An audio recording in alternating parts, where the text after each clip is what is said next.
Gujarat police દ્વારા દર મહિને યોજાતી મંથલી ક્રાઇમ કોન્ફરન્સનું આ મહિનાનું સત્ર નર્મદા જિલ્લાના એકતાનગર ખાતે યોજાયું હતું।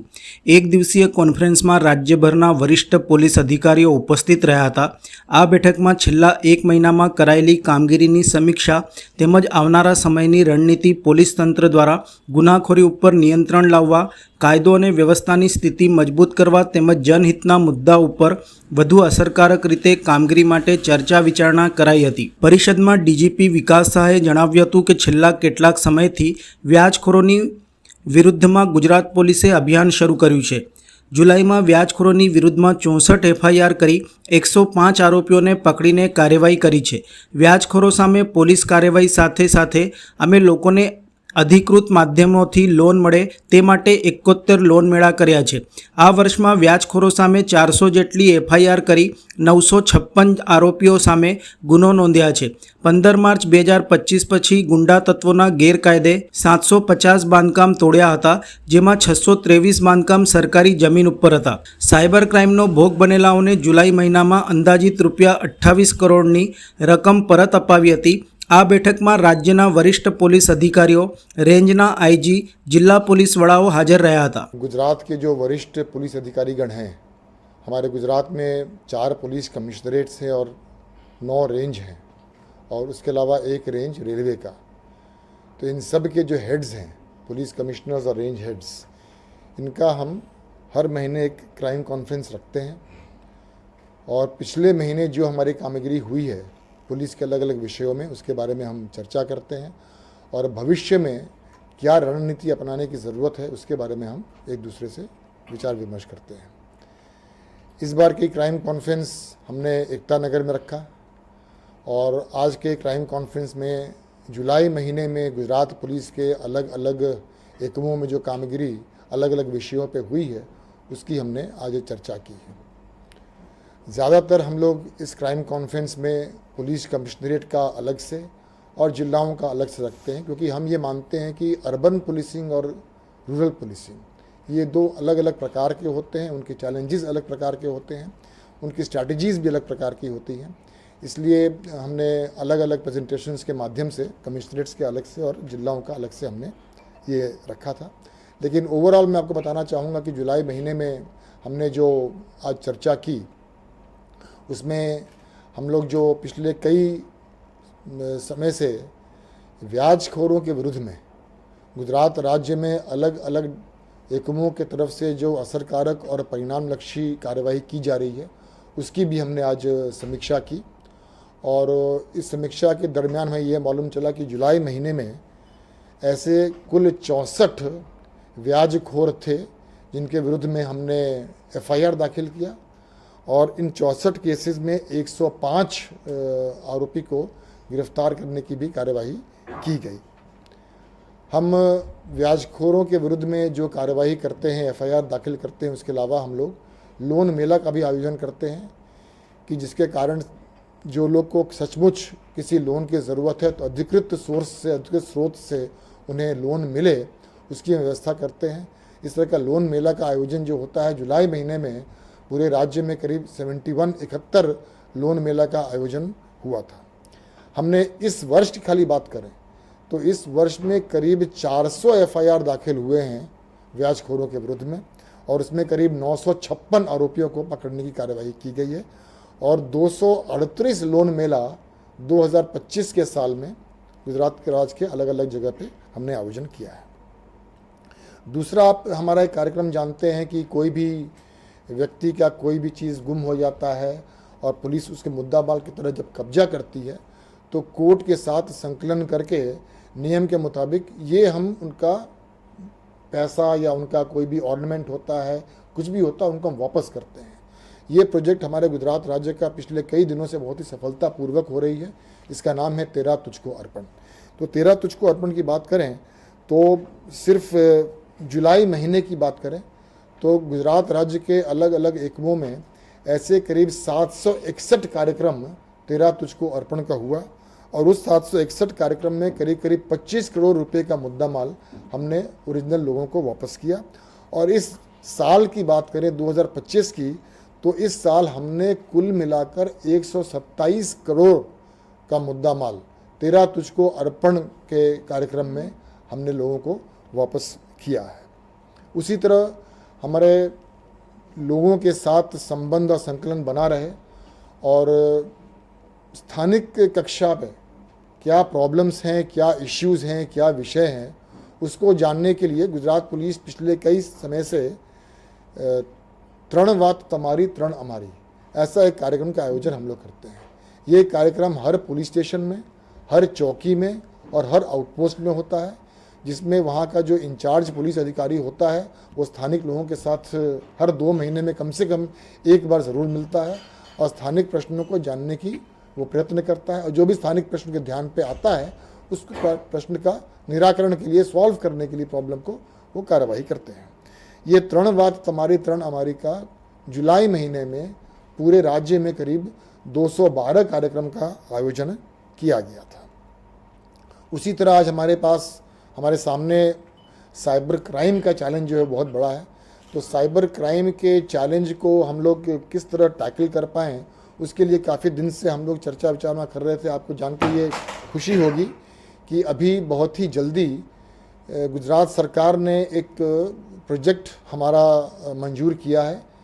जिसे साइबर सेंटर ऑफ एक्सीलेंस, जो गांधीनगर स्थित CID क्राइम के अंदर काम करेगी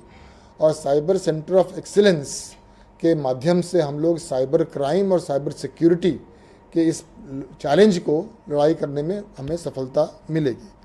साइबर क्राइम में जो लोग अपना पैसा घुमाते हैं, जो लोग किसी भी कारण से, किसी भी माध्यम से जो साइबर क्राइम होता है, और ऐसा हमने सिर्फ जुलाई महीने में करीब 28 करोड़ रुपया जो साइबर फंड में लोगों ने घुमाया था साइबर क्राइम में, वो वापस गुजरात पुलिस ने जुलाई महीने में की है, 28 करोड़ रुपया का किया है। उसी तरह हमारे यहाँ अलग अलग जगह जो गुनाह दाखिल होते हैं और गुनाह दाखिल होने के बाद बहुत लंबे समय से फरार रहते हैं, आरोपी पकड़ नहीं पाते, जिनको हम एब्सकॉन्डर्स बोलते हैं, ऐसे फरारी आरोपी को पकड़ने के लिए भी पिछले कुछ समय से गुजरात राज्य में बहुत ही अच्छी कामगिरी की जा रही है। और अभी हम सिर्फ जुलाई महीने की बात करें तो ऐसे जो फरारी आरोपी थे, वैसे कुल 434 आरोपी को हमने गिरफ्तार किया है और इस 434 आरोपी में करीब 251 आरोपी ऐसे थे जो 1 साल के ज़्यादा समय से वो लोग फरारी थे। तो ऐसे 251 लोगों को जो बहुत 1 साल से ज़्यादा जो ढंग से फरार थे, उनको पकड़ने में भी गुजरात पुलिस को सिर्फ जुलाई महीने में ये सफलता प्राप्त हुई है। 15 मार्च 2025 को गुजरात राज्य के सभी पुलिस स्टेशनों को सूचना दी गई थी कि 100 घंटे के अंदर आपके कार्यक्षेत्र में जितने भी असामाजिक तत्व हैं उनका लिस्ट तैयार किया जाए और इन असामाजिक गुंडा तत्वों के विरुद्ध अलग अलग प्रकार की नियम के मुताबिक कार्रवाई की जाए। तो ये जो हम कार्रवाई किए हैं उसमें सबसे असरकारक हमारी कामगिरी जो रही है वो रही है कि ऐसे असामाजिक तत्व अगर कोई भी गैर कायदेसर बांधकाम किया है या कोई भी ऐसा बांधकाम किया है जो सरकारी ज़मीन पे है, उस परमिशन उसके पास ना हो, ऐसे प्रॉपर्टीज़ को, ऐसे